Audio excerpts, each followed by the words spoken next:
And China have agreed to disengage along the line of actual control. In the statement on yesterday's military talks, the army has said that there was a mutual consensus to disengage by both sides. The army also said the modalities for disengagement from all the friction areas in eastern Ladakh were discussed. The word friction directly reflects the Galwan incident in which India lost 20 men and China lost at least 16, as first reported by India today. The statement also said that the talks between both the sides were held in a positive and a constructive atmosphere. And according to sources, India has also warned China of responding to violence in kind and with interest, stating that peace is a two-way street. India has also made it clear that it is not going to stop the road construction activities along the line of actual control inside its territory. The government is also likely to send an additional 35 Indo-Tibetan border police companies to the line of actual control once the final decision is taken by the Home Ministry.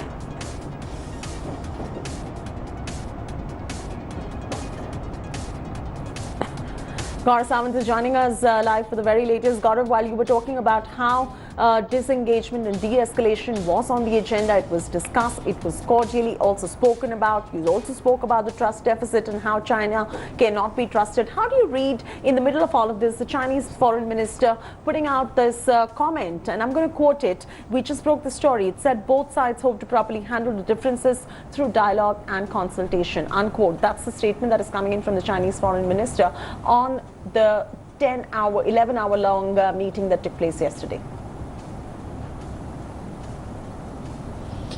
So this does appear to be an olive branch being extended by China, but an olive branch, is it going to be followed by Chinese withdrawal on ground, or that big disconnect between Chinese words and deeds will continue to be visible on ground?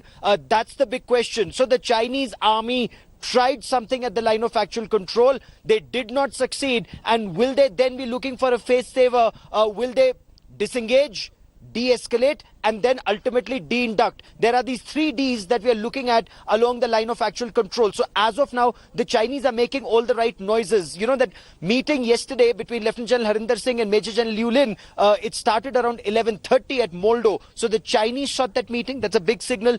They shot a meeting. That meeting happened on the Chinese side, lasted from 11:30 in the morning, and finally when they wound up, it was 11:45 at night. So that's how long the meeting lasted between the two generals, then the delegations, and ultimately action on ground is what needs to be seen. How soon will the Chinese withdraw? Whether they withdraw only from Galwan, whether they withdraw also from Pangong Tso between Finger 4 and Finger 8, and the huge number of troops who've been amassed all the way from Depsang, to Demchok, that remains to be seen. That's a cause for grave concern, because any miscalculation from either side could lead to the balloon going up, and that is something that at least the commanders say they want to avoid. So they want their differences to be resolved by dialogue. It remains to be seen how it moves forward now, Cheti. Absolutely. Gaurav, stay with us right there. Abhishek Bhalla is also joining us. Abhishek, as Gaurav was also mentioning how the talks and what the talks entail between the two sides as well, the final modalities of which were also discussed. If you have information on what the final modalities are in terms of all the friction areas in the eastern Ladakh and what was discussed on those fronts, I'm going to throw straight across to you to fill us in. While it's a positive development, Chaiti, that both sides have mutually agreed to de-escalate and disengage, but it still remains to be seen what will be the final modalities, as the latest army statement says.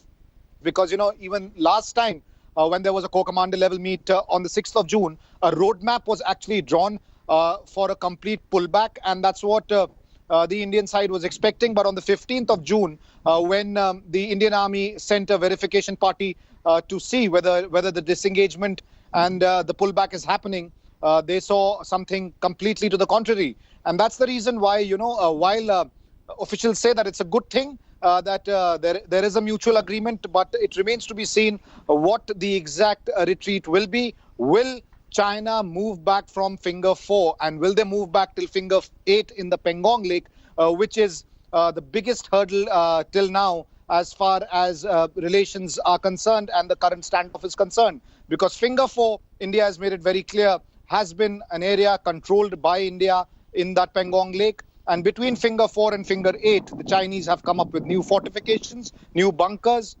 enhanced troop deployment. They have set up observation posts. So that's a very, very serious situation over there. And it was the Pangong face-off that has triggered this larger standoff across eastern Ladakh. So it remains to be seen whether the Chinese are willing to restore status quo ante. That is, status quo before the face-off took place on the 5th of May. That's the big question. And if that happens, then one can expect a final resolution to the current standoff. Hi everyone, Preeti Chaudhary here. Hope you like this video. For latest news and analysis, like and subscribe to the India Today YouTube channel. And don't forget to press the bell icon to stay updated. Thank you for watching.